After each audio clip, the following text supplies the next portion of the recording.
歡迎回到 Human Beta Lab 頻道。在後台有不少小夥伴私信問我如何申請 C-Dance 2.0 的公測資格，那麼我就加更一期視頻，手把手教大家如何申請並開通公測資格。首先就是要打開屏幕上這個網址，現在是截屏時間。3、2、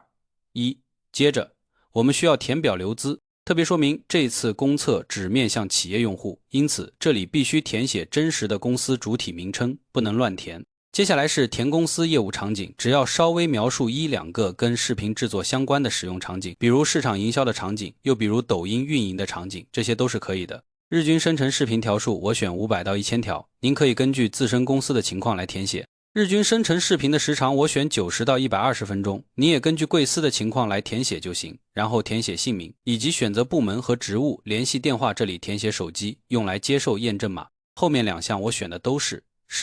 最後勾選已閱讀，這樣就填好了，可以點擊提交。2000 years later，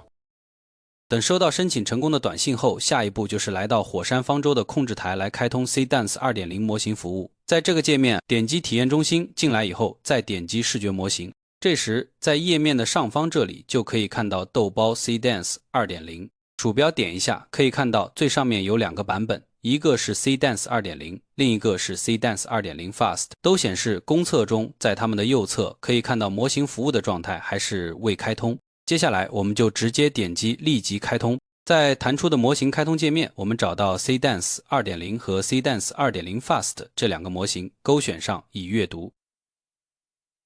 然後點擊下方的確定開通與授權按鈕，我們再進來看一下狀態，果然已經顯示已開通。好，到這裡就算正式開通了他們的模型服務。歡迎關注、點讚和評論。本期視頻就到這裡，感謝大家點讚支持，我們下期再見。